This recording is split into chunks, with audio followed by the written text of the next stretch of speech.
वाला है। उपचुनाव को लेकर योगी आदित्यनाथ मुख्यमंत्री बड़ी बैठक करने वाले हैं।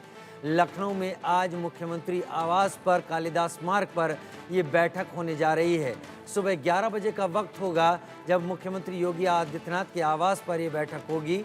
उपचुनावों को लेकर रणनीति पर चर्चा की जाएगी। एक सीट पर 3 मंत्रियों को जिम्मेदारी दिए जाने की बात है। यूपी में 10 सीटों पर उपचुनाव होना है।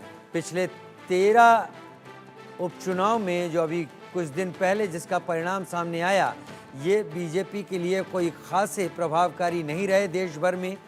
इसमें इंडी गठबंधन को ज़्यादा समर्थन मिला, लेकिन अब उत्तर प्रदेश में होने वाले 10 सीटों पर उपचुनाव में हर सीट को 3 मंत्रियों का जिम्मे बीजेपी ने किया है। योगी आदित्यनाथ ने कमर कस ली है। उसके लिए बैठकों का दौर आज से शुरू है और इसको लेकर सरकार के किए गए कामों और सरकार की जनता तक पहुंच को जनता तक पहुंचाने की कोशिश की रणनीति आज बनाया जाना तय है।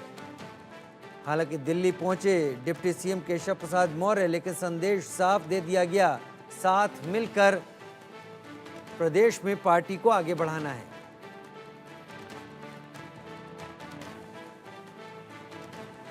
तो अब अगली बड़ी खबर का भी रुख कर लेते हैं। दिल्ली में जेपी नड्डा यानी बीजेपी के राष्ट्रीय अध्यक्ष और स्वास्थ्य मंत्री से उत्तर प्रदेश के डिप्टी सीएम केशव प्रसाद मौर्य मिले। उत्तर प्रदेश के हालात पर दोनों नेताओं में चर्चा हुई, जो सूत्रों के हवाले से खबर सामने आ रही है। केशव मौर्य ने नड्डा के सामने अपनी बात रखी। उत्तर प्रदेश में हार की वजह को अफसरशाही बताया है केशव मौर्य ने कि अफसरशाही ने उनके कामों में अड़ंगा लगाया, आगे तक बातें नहीं पहुंचने दी। लेकिन इससे इतर केशव प्रसाद मौर्य के कई बयान भी जिम्मेदार रहे हैं, जिसके चलते ये बैठक हुई। यूपी के हालात पर जेपी नड्डा और केशव प्रसाद मौर्य के बीच में चर्चा हुई है।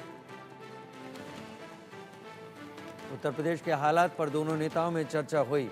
उधर केशव प्रसाद मौर्य को दिल्ली तलब किया गया था। इसके पीछे की वजह है उनके वो बयान जिसने उत्तर प्रदेश के सियासी गलियारे में खलबली मचा दी थी। बीजेपी प्रदेश कार्य समिति की बैठक के दौरान केशव प्रसाद मौर्य ने कहा कि संगठन सरकार से बड़ा है और हमेशा रहेगा। उनके इस बयान के बाद कई तरह की अटकलें लगाई जाने लगी।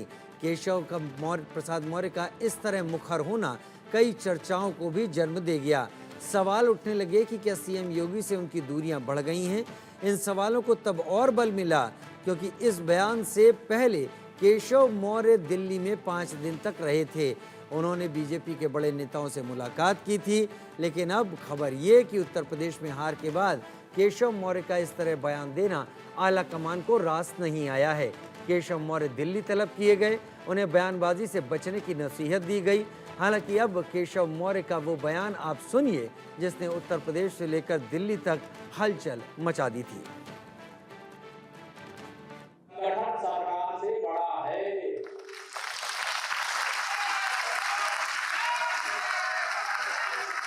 संगठन से बड़ा कोई नहीं होता है। संगठन सरकार से बड़ा है, बड़ा था, बड़ा रहेगा।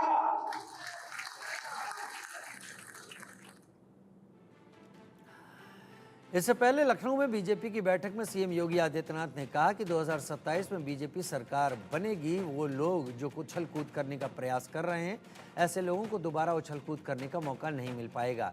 योगी का सीधा संदेश था कि जब तक सत्ता में है तभी तक सम्मान है, सरकार को खरोंचाई तो असर सभी पर पड़ेगा। कहीं कोई खरोंच आता है तो वहां उसके असर वहां पर भी पड़ने वाला है और इसीलिए अभी से इसकी तैयारी में जुटना होगा। एक एक व्यक्ति को जुटना पड़ेगा।